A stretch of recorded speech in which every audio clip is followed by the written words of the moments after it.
Juegos de mujeres. El reino de la tierra es semejante a una mujer con una jaula de oro con incrustaciones de toda clase de piedras preciosas, y en la jaula toda clase de aves. Eran de diversos colores, tamaños y formas, una obra de grandes coleccionistas.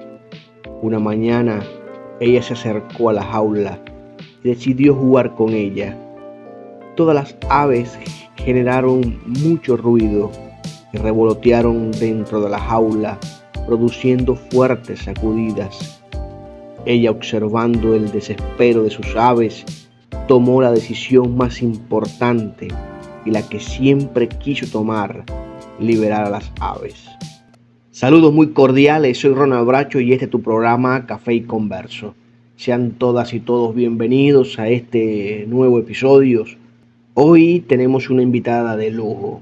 Estamos acompañados por una extraordinaria escritora española y conversaremos con ella sobre la poesía, en el marco del Día Mundial de la Poesía. Nos referimos a Alejandra Menaza de Lucía, de Madrid, España. Hoy compartirá su reflexión sobre el compromiso que tiene el poeta con su tiempo y su sociedad, para revelar los antivalores que atentan contra la condición humana. Así que pónganse cómodos porque hoy tendremos un hermoso episodio.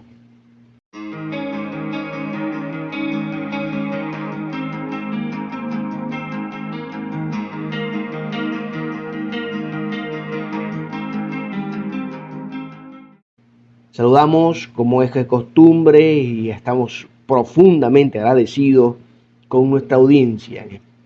Una audiencia que nos acompaña de diversas partes del mundo, desde España, Argentina, Colombia, Chile, desde México, en los Estados Unidos, y lo hacen a través de las diversas aplicaciones de podcast como eBooks, Google Podcast, Spotify, y a través de nuestro canal de YouTube, Heterodoxia TV.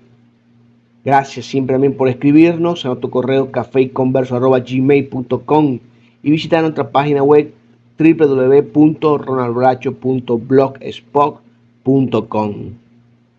Agradecidos estamos con todos ustedes por acompañarnos, por apoyarnos siempre, dándole like a nuestras publicaciones, a nuestros episodios y compartiéndolo.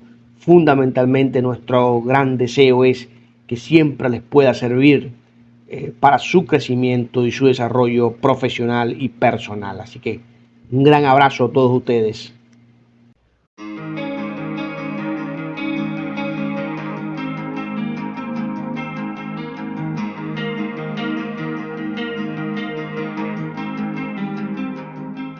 Hola Alejandra, ¿qué tal? ¿Cómo estás? Gusto saludarte. Estamos celebrando lo que la institucionalidad dice que es el Día Internacional o el Día Mundial de la Poesía. ¿Te parece que es solamente para celebrarlo un día o nosotros podemos decir que estamos los 365 días del año viviendo en poesía?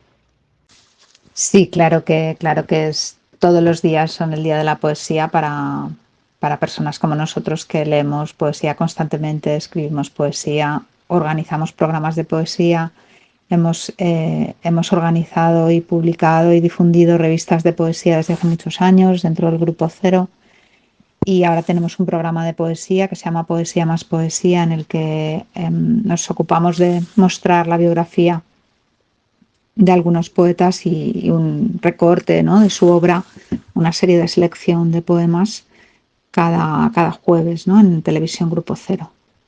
Sí, todos los días son el Día de la Poesía. Pero bueno, no está mal que haya un día simbólico, ¿no?, de reconocimiento de que la poesía es importante para la sociedad. El lenguaje poético se sostiene que versa exclusivamente en lo emotivo, dejando a un lado el tema de la razón. ¿Tú crees que es así o también podemos hablar de un lenguaje poético cargado de razón? Bueno, yo no creo en una poesía que es una manera de exteriorizar las emociones. No es esa la idea de poesía que yo tengo. Para mí la poesía es la verdadera esencia del lenguaje, como nos decía Heidegger, o para mí la poesía es la verdadera historia de los pueblos, como nos decía Octavio Paz, o bueno, muchas otras maneras, o la poesía es un instrumento de conocimiento, como nos dice Miguel Oscar Menasa, incluso Freud muchas veces, ¿no? Dice que los poetas escriben aquello que, ¿no? Digamos, escriben anticipadamente aquello que los científicos luego desarrollarán como teoría, ¿no? Entonces, como ves, es una idea de poesía muy alejada de las emociones, ¿no? Si bien no las deja de lado, las considera, pero es mucho más que eso, ¿no? Es mucho más que eso. Lo que queda escrito, ¿no? También hay por ahí una frase que creo que también es de Octavio Paz, ¿no? En el discurso del premio Nobel, ¿no? Que la poesía es la historia de los que han sido derrotados, ¿no? Es decir, es la manera, ¿no? Porque los libros de historia son la historia de los vencedores, ¿no? Y la poesía es esa otra voz que es más verdadera, ¿no? Que es más cercana a la verdadera esencia de las cosas. Entonces no creo que haya una poesía de la razón y una poesía de la emoción. La habrá, ¿no? Quiero decir, hay gente que escribe desde sus tripas y eso se nota, porque si uno escribe sin una lectura, sin un procesamiento de otros textos, sin tener en cuenta la historia de la poesía, las otras personas que han escrito antes que uno, los otros poetas, ¿no? Eh, pues bueno, yo creo que no hay posibilidad, ¿no? de ser llamado poeta si uno no está entre otros poetas, ¿no? Pero bueno, eso es una manera de concebir la poesía, ¿no? Que es la que nosotros, ¿no? Como grupo Cero y yo personalmente, ¿no? Eh, pues estamos más cercanos a esa manera de pensar la poesía. Y continuando con la línea de Octavio Paz, él nos expresaba cómo el poeta es al mismo tiempo el objeto y el sujeto de la creación poética, ¿no? Bueno, para un buen poeta, su vida, su vida, las cosas cotidianas que le suceden, entran como materia prima en el proceso de la escritura. Hay muchos autores muchos poetas, yo no les he llamado poetas, yo creo que he utilizado la palabra autores porque probablemente no les considere poetas, les considere más periodistas, que se limitan a la descripción de la realidad sin metáfora, ¿no? sin transformación. Y eso es más periodismo que poesía, ¿no? Pero cuando la vida del poeta entra como materia prima en el proceso de producción de la obra poética, trabajada, ¿no? Con los instrumentos de trabajo de los otros poetas, ¿no? De las otras lecturas, entonces esa poesía sí me conmueve, esa poesía sí me dice, ¿no? No, la poesía periodística no me dice nada, pero la poesía donde ha habido transformación y metáfora y imagen, ¿no? Y el discurso llega de otra manera, esa poesía sí me convence más. Es esa poesía que tú mencionas en tu libro La llave de los días, dice así, ¿no? Hoy te besé en los labios, poesía, me supiste a libertad. Es esa la poesía, ¿no? La poesía de la que habla Alejandra Amenazas. Es la poesía que sabe a libertad. Y en el mismo texto tú decías, la poesía sacude el cuerpo del poeta, extrae unas monedas de sus bolsillos y unas vísceras de su boca entreabiertas y las hace flor de mediodía. Sí, es un poco lo que decía, ¿no? Que la vida del poeta, incluso el cuerpo del poeta, ¿no? Es materia prima, ¿no? Se transforma en otra cosa en el poema. Sí, eso es, ¿no? Y, y luego con respecto a la libertad, esa cuestión de la libertad, claro, porque la poesía siempre es el eslabón débil por el que uno se puede escapar del discurso globalizado, del discurso formal impuesto por los medios de comunicación, ¿no? por la corriente habitual, ¿no? Vulgar, podemos decir, ¿no? Pues eso, la idea, las ideas globalizadas que parece que todos tenemos que pensar lo mismo, que todos tenemos que hacer de la misma manera, ¿no? Ahora todos contra esto, ahora todos a favor del otro. Y yo creo que la poesía rompe un poco con los convencionalismos, o debería romper, ¿no? Con los convencionalismos, con las imposiciones sociales. Esa es la libertad, ¿no? La libertad del poeta que puede combinar cualquier palabra con cualquier palabra. Fíjate qué grado de libertad, ¿no? Aunque parezca absurdo, aunque parezca imposible combinar esto con esto, no combina, no, desde la razón, como decías antes. Pero la poesía lo hace, ¿no? La poesía hace esa combinación nueva, diferente y fuera de lo esperado. Y ahí está la libertad del poeta, ¿no? En elegir esas combinaciones de palabras tan novedosas.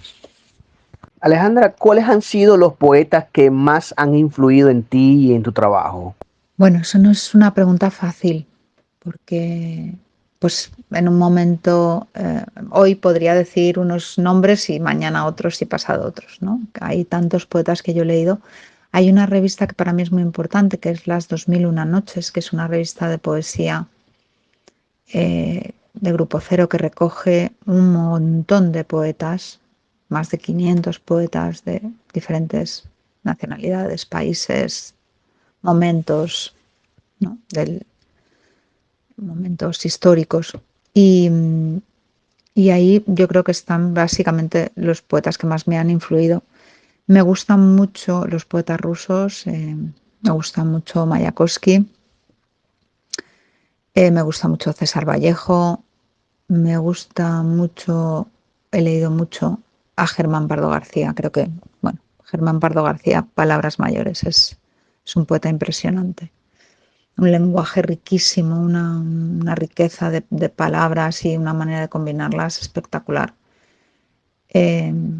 Me gustan mucho las poetas, algunas poetas mujeres, Carilda Oliver Labra, Olga Orozco, me parece maravillosa, Alejandra Pizarnik, Alfonsina Storni, y luego otras poetas un poco menos conocidas, ¿no?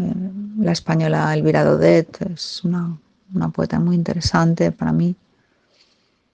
El poeta Miguel Oscar Menasa, por supuesto, que casualmente llevamos el mismo apellido. No, en serio, que además de ser mi padre, pues es un grandísimo poeta.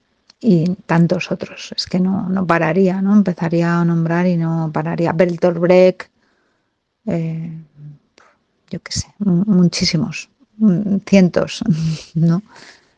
Yo soy una lectora ávida de poesía. Mis bibliotecas, tengo no sé cuántas bibliotecas en casa porque ya he perdido la cuenta, pero por lo menos son 3, 5, 6 bibliotecas, 6 estanterías llenas de libros, y diría que el 80% de mis libros, quitando los libros de medicina, que son el otro 20%, y alguna novela, son poesía.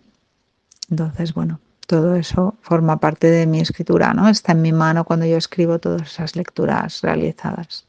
Se me ha olvidado decir a García Lorca, ¿no? Gran poeta español. Los poetas españoles, muchos de ellos me parecen muy interesantes. Rafael Alberti también. Lista interminable, diría yo. Ahora, Alejandra, cuéntanos un poco cómo fue tu proceso de producción, de escritura, de planificación, de trabajo sobre tu libro La piel del deseo. ¿Cómo fue ese proceso? ¿Cuál fue el mensaje que tú has querido expresar a través de él? Bueno, La piel del deseo yo creo que es mi primer libro de poesía erótica.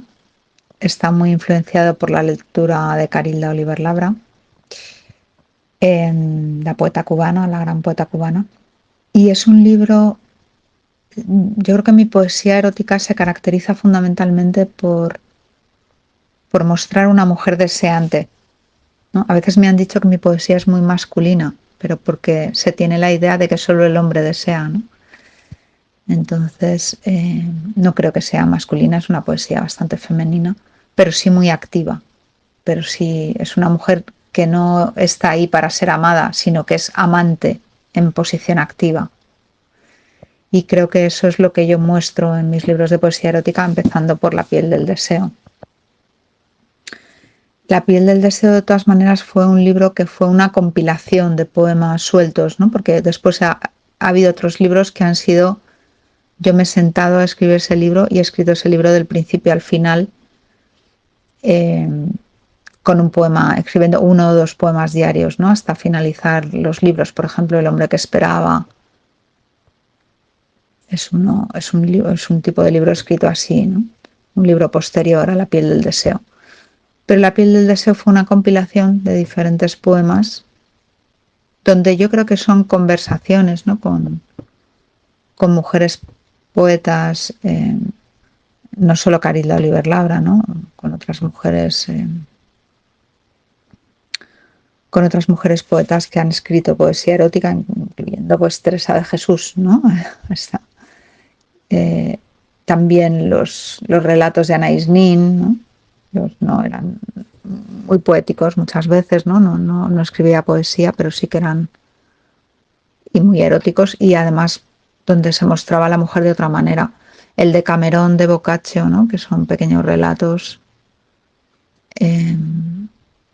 También, ¿no? Donde se muestra otra mujer, ¿no? Me acuerdo del poema de la adúltera, que yo tengo escrito también un poema que se llama así, como en homenaje al cuento, ¿no? Al cuento de Boccaccio de la adúltera. Y sobre todo Freud, ¿no? Y su concepción de la mujer. Bueno, Freud creo que históricamente fue el primero que le dijo a la mujer, habla, ¿no? Hable, la escucho, ¿no? A la histérica primero, y luego en general, ¿no? Le dio a la mujer esa posibilidad de hablar. Estaba rodeado de psicoanalistas mujeres, ¿no? Cuando era un momento que no era fácil para la mujer entrar en los círculos masculinos, ¿no? Entonces, bueno, creo que eso, que mis poemas muestran una mujer deseante, una mujer amante, no solo amada, no solo objeto de amor y objeto de deseo, sino sujeto, ¿no? Sujeto del amor y sujeto del deseo y sujeto del goce. Octavio Paz dice que la relación entre erotismo y poesía es tal que puede decirse sin afectación que el primero es una poética corporal, refiriéndose al erotismo, y que la segunda, la poesía, es una erótica verbal. Es a partir de tus trabajos, tus libros y por tus investigaciones y lecturas, esta relación está presente en todo, ¿no, Alejandra? Está presente en cualquier escena de la literatura, está presente en la vida, está presente, y que eso nos lleva a nosotros también a educarnos en la mirada sobre las cosas, en cómo vemos nuestro alrededor y nuestra práctica como seres humanos, porque a veces calificamos como tabú nuestro erotismo y lo ocultamos. Y queremos ocultar también, como tú decías, el erotismo de la mujer, porque es el hombre es el que siente el erotismo, pero no. Tú llevas una poesía en la que también la mujer asume su papel de sentir, de desear, no solamente de dejarse desear, sino también de desear, de buscar su placer. Y sí, claro, Eros y Tánatos, ¿no? Lo erótico y la presencia de la muerte tienen que estar en toda poesía, ¿no? Que se precie, por lo menos en la obra poética en algún punto. Y eso, ¿no? El amor es producción también, ¿no? En el acto de escritura tiene que haber una superación también del reparo que me da el otro, ¿no? Freud llega a decir hasta del asco, ¿no? El asco que me dan a veces los otros, tengo que superarlo para poder escribir, ¿no? Para poder dar el fruto de mi producción poética a otros, ¿no? Mostrarla, hacerla pública. y por tanto pues es como todo trabajo, un acto de amor, ¿no? En tanto que estoy produciendo algo para otros. Entonces, bueno, ya el eros está en la actividad poética, ¿no? De entrada. Bueno, el eros está en casi cualquier actividad. Y bueno, lo impregna todo. Y a veces hay que ponerle el punto, ¿no? El punto, digo que los amantes también tienen que separarse en algún momento y ahí está el punto, la muerte, la pulsión de muerte, la separación, ¿no? El final del beso, la separación de los pechos después del abrazo, ¿no? En tu poema Escritura muestras de forma magistral ese compromiso del poeta, esa presión que hace sobre sí mismo en el hábito, para hacerse un hábito de escribir. ¿Representa la escritura eso para Alejandra Menaza? Un hecho más allá de lo terapéutico, un compromiso, una responsabilidad que tiene consigo y con el mundo. Sí, sí, sí, por supuesto. La poesía requiere, ¿no? Un compromiso también con el mundo que a uno le rodea, ¿no? Yo creo que la poesía social, hemos estado hablando antes de mi poesía erótica, yo tengo también mucha poesía social, ¿no? Donde también es una poesía de denuncia, ¿no? El poeta también es un alcahuete de su tiempo, ¿no? Es el que va diciendo qué es lo que pasa, ¿no? Cómo respiran los hombres y mujeres de ese tiempo, ¿no? En el que escribe. Y sí, para mí la escritura es compromiso, más que lo haga con una u otra cadencia, ¿no? Porque la verdad que a veces soy un poco menos constante de lo que me gustaría con respecto a la tarea de escribir, pero siempre está ahí la escritura, ¿no? Si no es hoy, es mañana y siempre vuelve, ¿no? Y siempre te pide que vuelvas a sentarte y a escribir. Y es un compromiso, obviamente, el que tiene el escritor, ¿no? Con la escritura. Alejandra, para ir finalizando, ¿tú nos podrías dar 2 o 3 recomendaciones para aquellos que desean iniciar en la escritura de poesía, puedan tomar esas recomendaciones e iniciar en ese arte y comenzar a escribir poesía y puntualmente también para qué hacer para poder escribir poesía erótica? Bueno, la lectura es la premisa de la escritura. Y si es entre otros, y si puedo adherirme a algún taller de escritura donde haya un coordinador que me vaya guiando un poco para hacerme conocer los poetas, ¿no? Y sobre todo, tengo una grupalidad, ¿no? Estoy entre otros que también quieren llegar a escribir, ¿no? Con respecto a la poesía erótica, pues hay que leer a los poetas, a los buenos poetas eróticos, ¿no? Y a los buenos, la literatura erótica. Yo durante unos años hice un taller de cine y literatura erótica, ¿no? Donde con Manuel Menasa, que él estudió muy profundamente el cine erótico y hicimos unos talleres combinados de poesía y cine, ¿no? Donde veíamos fragmentos de películas y leíamos a los grandes poetas, ¿no? Y ahí se producían muy interesantes ejercicios de la gente del taller, ¿no? De literatura erótica. Pues eso, vuelvo a insistir en que es la lectura la que va a generar escritura. Y si podemos conseguir con este programa que se vayan a leer a los poetas, pues ya tenemos la tarea hecha, ¿no? La tarea conseguida por hoy y el objetivo cumplido de generar el deseo de lectura, que es lo más importante, lo primordial para escribir. Muchas gracias, Alejandra, por compartir con nosotros tu tiempo, por compartir tu experiencia y tu punto de vista acerca de un tema tan hermoso como es la poesía. Te agradezco muchísimo por aceptar nuestra invitación y por estar aquí y compartir con quienes te leen, con quienes te escuchan, te siguen y pueden decir junto con todos nosotros que realmente la poesía de Alejandra Menaza es extraordinaria. Muchas gracias. Bueno, pues muchas gracias, como siempre, Ronald. Muchas gracias a todos tus oyentes y os voy a leer un poema. Os voy a leer un poema que se llama Amo la verdad. Es una pregunta. Dice, yo nací celeste en una noche donde el búho anunciaba con su rezo la alborada. Mi madre me enseñó a amar las sílabas. Ella es una luz serena en la mañana. Mi padre las bordaba en mi almohada.